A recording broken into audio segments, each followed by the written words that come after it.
जय हिंद दोस्तों, स्वागत है आप सभी का एक बार फिर से हमारे YouTube चैनल दी कॉपी पेन में। तो पिछले वीडियो में हम लोगों ने राधा कृष्णन आयोग के बारे में समझ लिया था जो भी बातें थी।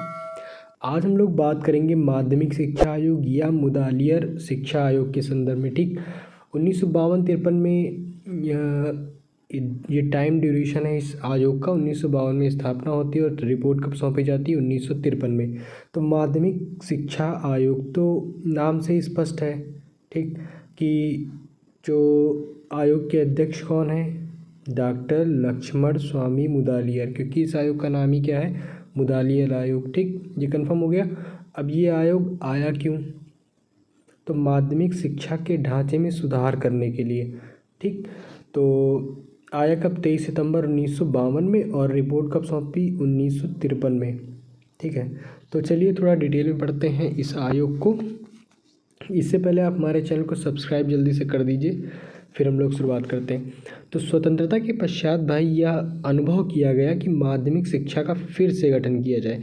इसी कारण केंद्रीय सलाहकार बोर्ड, ठीक, central advisory board of education ने सरकार से सिफारिश की कि भारत में माध्यमिक शिक्षा की स्थिति की जांच करने के लिए आयोग की नियुक्ति की जाए। इसके फलस्वरूप भारत सरकार 23 सितंबर 1952 को माध्यमिक शिक्षा आयोग की नियुक्ति की।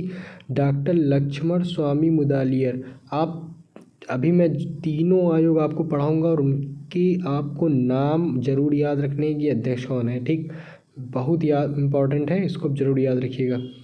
तो डॉक्टर लक्ष्मण स्वामी मुदालियर को इस आयोग का अध्यक्ष बनाया। इसी कारण इस आयोग को हम लोग मुदालियर आयोग भी कहते हैं। तो बस कंफर्म हो गया। अब भाई माध्यमिक शिक्षा आयोग ने माध्यमिक शिक्षा में सुधार तथा पुनर्निर्माण के संबंध में महत्वपूर्ण सुझाव प्रस्तुत किए, परंतु भारत सरकार ने केवल कुछ सुझाव ही स्वीकार किए। यदि भारत सरकार ने अधिकांश सुझाव स्वीकार कर लिए होते तो आज माध्यमिक शिक्षा का स्वरूप कुछ और ही होता। तो सुझाव उतना पेपर में उतना देखने को नहीं मिलता है, ठीक, लेकिन आप 2-3 जो सुझाव हैं उनको मैं बता दे रहा हूँ। जैसे कि पाठ्य चर्चा में विविधता लाने, एक मध्यमवर्ती स्तर जोड़ने, त्रिस्तरीय स्नातक पाठ्यक्रम शुरू करने की सिफारिश की गई। वस्तुनिष्ठ जो MCQs पद्धति होता है उसको अपनाया गया। संख्यात्मक अंक देने के बजाय सांकेतिक अंक दिया जाए। ठीक, उच्च व उच्चतर माध्यमिक स्तर की शिक्षा पाठ्यक्रम में एक, मतलब जो शिक्षा पाठ्यक्रम वो एक रहे जो अनिवार्य रहे, जैसे गणित, सामान्य ज्ञान, कला, संगीत आदि।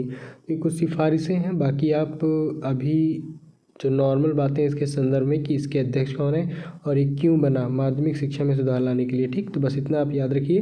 बाकी अभी 1-2 पॉइंट जो भी मैंने आपको बताया वो भी ध्यान में रखिए। बस इतना इनफ है। तो फिर इसी के साथ आज का जो वीडियो यहीं पे समाप्त होता है। हम लोग अगले वीडियो में कोठारी आयोग, जो लास्ट आयोग है, उसकी चर्चा करेंगे।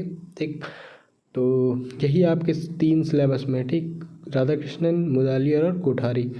तो चलिए मिलते हैं हम लोग अपने अगले वीडियो में, और वीडियो में अंत तक बने रहने के लिए आपका बहुत बहुत धन्यवाद।